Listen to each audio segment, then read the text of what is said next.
दोनों सज्जनों, सानिया जी की तरह और उनके संघर्ष की तरह उनकी जो सफलता हुई संघर्ष से, एक और कहानी है हमारे पास, हमारी अगली मेघदूत, अगली भारत गर्व ममता रावत जी की। तो सानिया जी, पहले मैं जानना चाहता हूं कि ममता कौन है और आपने इन्हें ही क्यों नॉमिनेट किया?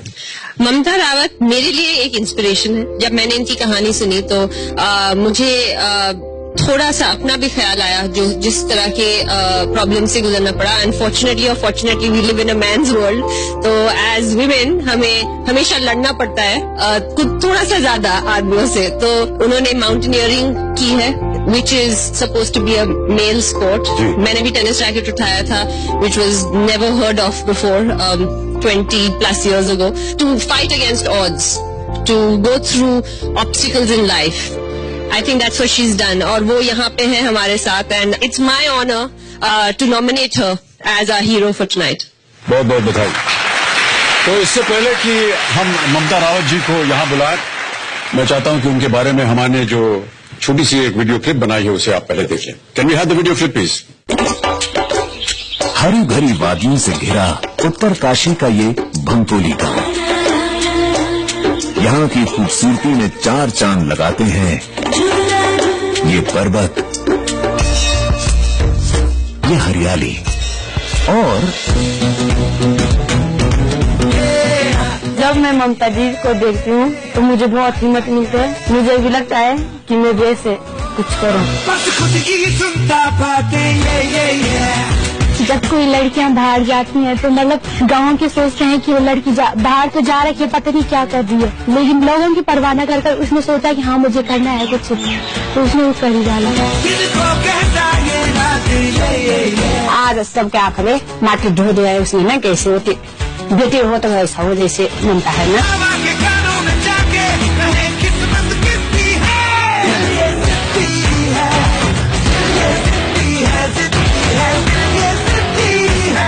पहले तो ऐसे स्वभाव था उसका, जिद्दी स्वभाव, जिसमें बात को ठान लेती थी उसको करके रहती थी। और शायद उसने उसी जिद की वजह से ट्रैकिंग लाइन भी पकड़ी और उसी जिद की वजह से शायद वो आज कामयाबी है। जिस जगह से ममता है तो वहाँ पे माउंटेनियरिंग कोई नहीं जानता था उस टाइम पे। उसी की वजह से आज वहाँ के लोग, बॉयज है या गर्ल्स है, वो जानते हैं कि माउंटेनियरिंग क्या चीज होती है और हमें करना चाहिए। गाँव की फर्स्ट महिला ममता है जो ये काम कर रही है, इसलिए जो भी किया अपनी दम पे किया। विल पावर होती है ना जो, वो बहुत स्ट्रांग है उसका। अगर उसको बोलो कि ये 60 किलो का किट है कोई, वो उठाना है, हम जैसे 2-4 जो लोग हैं वो तो 4 बार सोचेंगे कि नहीं यार 70-80 किलो है, कौन उठाएगा। वो बोलती है कि नहीं मुझे उठाने दो, मैं उठाऊंगी। इसीलिए हम लोग उसको हनुमान बोलते हैं और आज भी वो फेमस है हनुमान के नाम से।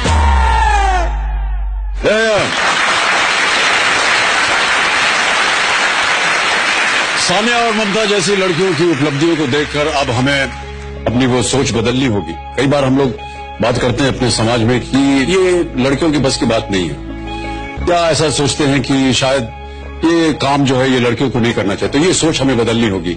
इन दलीलों को अनसुना करके अपने सपनों को पूरा करने वाली और अपने गांव की लड़कियों को भी ऐसा करने की प्रेरणा देने वाली ममता रावत को मैं यहां आमंत्रित करना चाहता हूं। आज की रात जश्न है ममता रावत की जिंदगी का।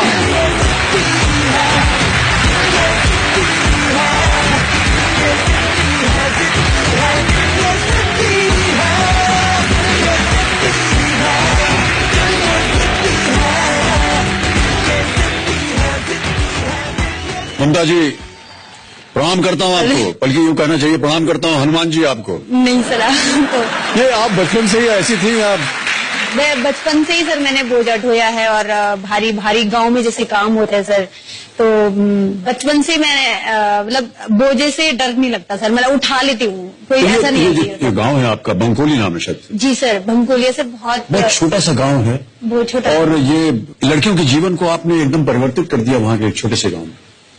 सर जो मेरा गांव है वो बहुत बैकवर्ड है और बहुत मतलब हम लोग जो है बहुत गरीब फैमिली से हैं, मतलब लगभग सभी लोग ऐसे फैमिली से हैं। तो मुझे पता नहीं क्यों अजीब सा लगता था कि लोग मतलब 16 साल की लड़की हुई नहीं और फिर बोलते थे कि मतलब इसकी शादी कर दो करके। मैं अपने गांव में सबसे बड़ी लड़की हूँ सर जिसकी शादी नहीं हुई, और मैं हमेशा शादी करनी चाहिए सर, पर एक लिमिट होती है। मैं चाहती हूँ कि लड़कियां शादी करें पर कम से कम 18 साल से बड़ी तो हो जाए वो पहले। जी यही मैं पूछने वाला था, क्योंकि आपके गांव में और बहुत सी भी लड़कियां हैं और परिवार हैं, उनकी सोच और आपकी सोच जो है वो अलग है। कैसे आप इसको संभालती हैं? हो जाता है सर, अगर मन में ठान लो तो हो जाता है। जैसे अभी सानिया दीदी ने बोला, तो खासकर हम उनसे भी सीखते हैं। जब हम स्कूल में रहते थे तो लेडीज नहीं जाती थी सर, कोई भी स्पोर्ट्स में, रेस हो, कुछ भी, कबड्डी से लेके कुछ भी। तो एक मेहरा जी आए हमारे यहाँ, तो उन्होंने कहा कि बेटा देखो, एक सानिया मिर्जा है जो टेनिस खेलती है, वो भी तो एक लड़की है करके। तो उस दिन हमने ठान लिया, मैंने कहा सर हम करेंगे। वो सानिया दीदी की वजह से है शायद कि आज हम भी यहाँ पे हैं।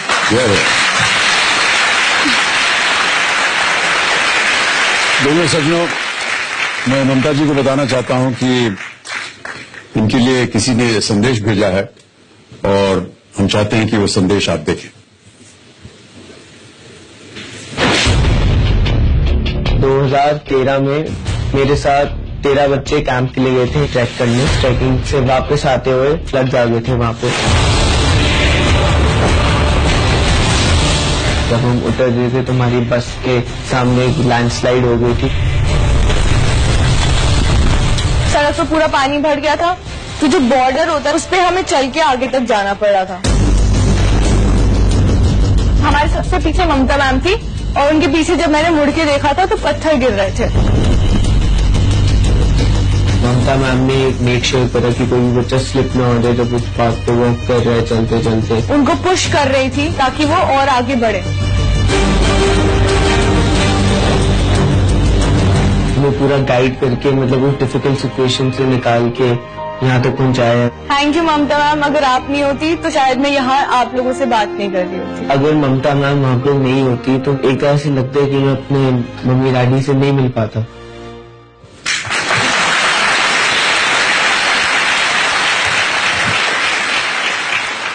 दो 2013 में बता दूं आपको देवियों से, जब बहुत बड़ी बाढ़ आई उत्तराखंड में, जैसे कि आपने दृश्य सब देखे, मैं आपको बताना चाहता हूं कि ममता ने अकेले 40 बच्चों को एक ही रात में सुरक्षित स्थान तक पहुंचाया,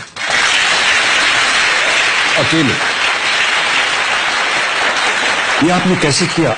हम रात को 2 बजे उठे तो एकदम से आवाज आई।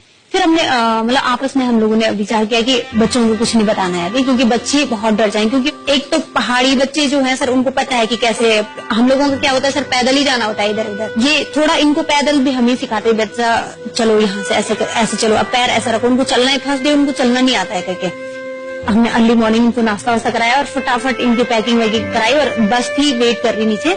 जैसे हमने बस को निकाला और आगे गए तो आगे पूरा रोड खत्म हो गया, क्योंकि वो जो 80 गंगा का जब मैंने लेवल देखा सर, आप यकीन नहीं करोगे क्या भयंकर रूप था उस समय गंगा का।